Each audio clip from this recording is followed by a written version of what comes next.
Alright, ready? Yep. Hey everyone, it is Yoshi100 here, and I'm back with another Puyo tutorial. This is a 10th Puyo tutorial, hooray! And it will be on tailing, and we have a special guest here for this tutorial. He is a master of tailing. His name is Shoboru. Hey there, sup? Hello. So basically, I'm the what guy a that makes a tail lot of cool is... tails, I think. Yeah, tails. What are tails? Tails are basically where you extend on the other side of your chain, like the end of your chain, instead of extending from the front of your chain. So basically, like, when you normally make a chain, it's in floors because you're extending the front of your chain. Hmm. But if you extend the back of your chain, there's not really a concept of floors anymore.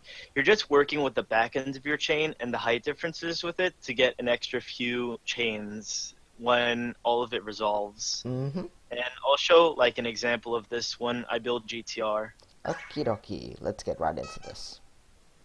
So I'm just gonna build a normal GTR, and as you can see, I've already like fleshed out the transition of it. But instead of extending the front end of it with this piece, I'm gonna be working on the base. And this looks pretty normal right now. But what I'm gonna do is just add in a few, colors. So as you can see, I've added in that extra red on column 6 to have a minor height difference. And now I'm going to fill in the blues because that's what's going to be left after I pop the reds.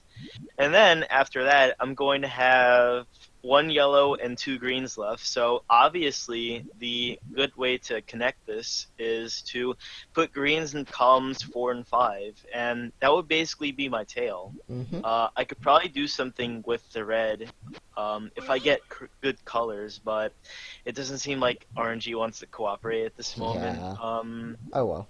What is it called? I could do this, and then I suppose clear this off, Hmm. if that makes any sense. Yeah. I'm just trying to clean up this tail so, it could look good, Yeah. you know. So I'm not sure if this is gonna break, but I think this will work. Looks like it's, yeah, having looked at it now, it looks like it's going to be perfectly Okay, fine. so my GTR kind of had a break in the process, but I'm just Oops. gonna set this off, and Yeah. hopefully this goes well. If it doesn't, whatever. But as you can see, the height differences make, the Puyo, like when they fall together, they just align because of the height difference now disappearing. Like, I'll give you another quick example, even though my chain is gone. There's a height difference with the red in column 1, and um, after the yellow pops, the red is gonna fall in place, and I'm just gonna have this little, I suppose, T Hmm. position, if that makes any sense. So I could kind of, use that, and then just put 3 greens here, right? And then it's gonna put this to the right of my board, and then after that, I can set off the reds if it gives me a red. Game, please. So I can set off the reds, and now it's gonna, I suppose, fall together. I didn't compensate for the, yellow there, but if it wasn't there, it definitely wouldn't have, definitely would have fell into place. Yep. And that's basically the premise of tailing. It's all about height differences and knowing where the Puyo is gonna fall at the back end of your chain, so you can squeeze out like a higher supposed output.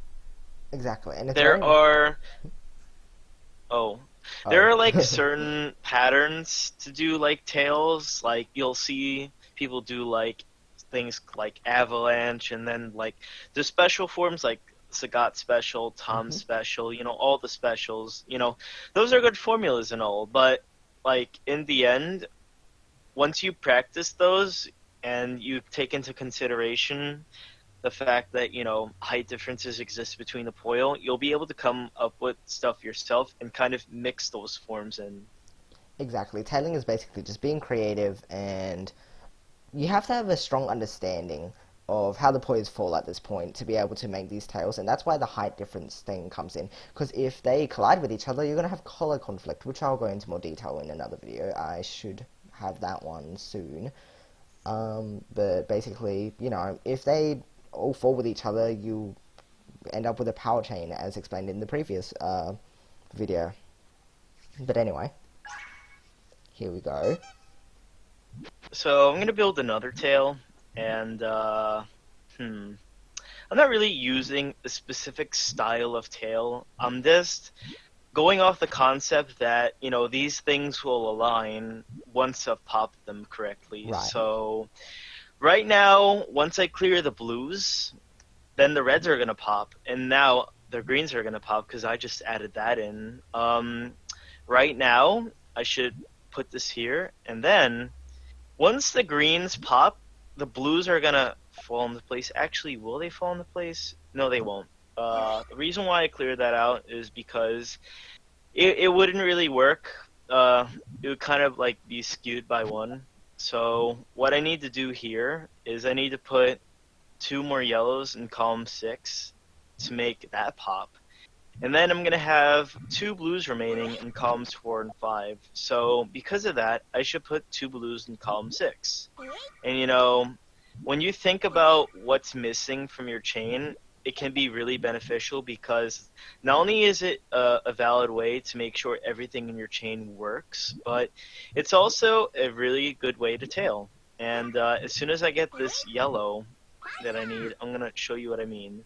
Don't mind the extra yellow in column 5, that nothing's going to happen with it. But, you see reds pop, greens pop, now the yellows will pop, and then the blue, and I get Nice an all all clear. clear. Hooray. But, it's all about height differences, and Puyo Nexus has a few guides on sort of formulas you can use for tailing, but, the true understanding of tailing really comes from experimenting and just having these useless Puyo at the end of your chain that you can try to formulate into something. So, for example, I'm building a pretty high chain right now, but if you look all the way at the bottom at those blues, you see the blues are going to pop, and then the greens, and then the yellows once they fall into place. And it's a short tail, but it is an example of one. And I'm going to set this off and show you what I mean. So this is boring transition stuff. More boring transition stuff, and now we're at the bottom, and then we see our kind of short tail. But, it's an example. It's And because I could keep going on with this forever and ever, but, that's the basics of it. exactly. And tails also help not just to extend your chain, but in cases where, in that example, it actually helps boost the height of your chain. So if you're having trouble being able to reach a certain point, and then you're wasting Puyo to boost to that level, you should learn how to make a bit of a tail at the end of that to actually help your chain instead of just wasting Puyo and leaving them aside. Oh yeah, that's a good point because what a lot of, I suppose, intermediate players do is they have this chain idea in mind, but they kind of waste Puyo to get where they want their chain to be, which is completely fine. I mean, it's kind of a good strategy that people use, but the jump from intermediate to advanced really comes within, okay, there's this Puyo that I haven't sort of done anything with in this chain. Can I make this into anything? And then you do something called tailing, and you just try to make your chain in a way that pops the Puyo without breaking everything in the process. Like, as you Exactly. can see, I had those extra reds at the bottom, and now I'm building this sort of really weird chain to accommodate for it, but, I'm doing it in a way where it won't break the chain, and if you can, I suppose, understand that sort of concept, that will make you a very strong player. Definitely. And I'm just gonna set this off, and then let's see if this works. 5, 6, 7, 8, it works. So yeah, this Exactly. probably looks like really crazy to you, but once you guys, I suppose, figure this out, and maybe Yoshi will have a few guides in the description from Puyo Nexus to help you out. But Yep. once you understand like the formulas of tails and like height differences and everything, you're gonna be well on your way to becoming a very strong player. Exactly. And one more thing I'd like to mention about tailing, it's especially good when RNG doesn't really give you the colors that you would like because nobody can build a perfect GTR and you won't always have 100% clean base. And that's kind of why you need to understand the basic level of tailing because nothing's going to be perfectly optimal within a game. And because of that, you kind of need a backup plan as in, okay, I didn't really get the colors that I wanted this round. Can I do anything with them anyway? And, stuff like what I'm doing right now, which is called turning happens. And hopefully it doesn't completely break. It completely Oops. broke, but, Yeah. well, I mean, it broke, but, that's, I suppose, what Yoshi meant by everything breaks in the process and it becomes a power chain. Yeah. And I just keep getting these all clears in the background while I'm talking. But yeah, I mean that's basically tailing. Woohoo! Well, yeah, there's not much I can really add to that apart from there are specific ways you can build tails, of course, and I'll link those guides into the description definitely. Those can help you get started so that you can understand the whole height differences and basically, yeah, all of that, all of that works. But then after that, it's all just experimentation.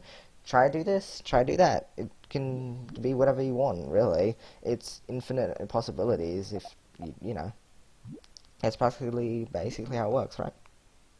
Yeah, pretty much. A lot of people, have asked in the forums at one point, including me, like where to begin with tailing, and it's just like, you know, you can basically teach the concept of tailing, but the real challenge is in the implementation of it, Right. which I think really separates, the good players from the super cool players, Super cool. which is just like, it's basically a question of, can you figure out how to make every Puyo count? And tailing is a great start with that, because there was a member, here long ago who basically said, the ultimate goal of Puyo is to make every Puyo count. And Exactly. by tailing, you're basically taking those useless Puyo and you're kind of repurposing them. Not as a way to gain height for your chain, but to really make everything that you wasted matter in the end. So yeah, that's basically tailing. Yep. Basically got that covered now. Hooray, we did it. But anyway, that brings us to the end of this tutorial. We would like to thank Shoboru once again for joining. You did most of the talking in this one, so that was nice. But It was fun doing this. Thank you. yeah, okay, no problem. But anyway, don't forget to stay tuned for the next tutorials. Uh, Start practicing, try experiment yourself, and maybe you can show me some other tutorial. No, sorry, not tutorial. I got my words mixed up. Tale, sorry. One of your cool tales. Tweet us or something. I'll leave all the links and everything in the description so that you can, you know, contact Shobury as well because it's really cool and he uploads all these really weird tales that he does. So get some inspiration. But anyways, there's final tale for today. Alrighty. But okay. Thank you for watching and see you next time. Goodbye. Goodbye.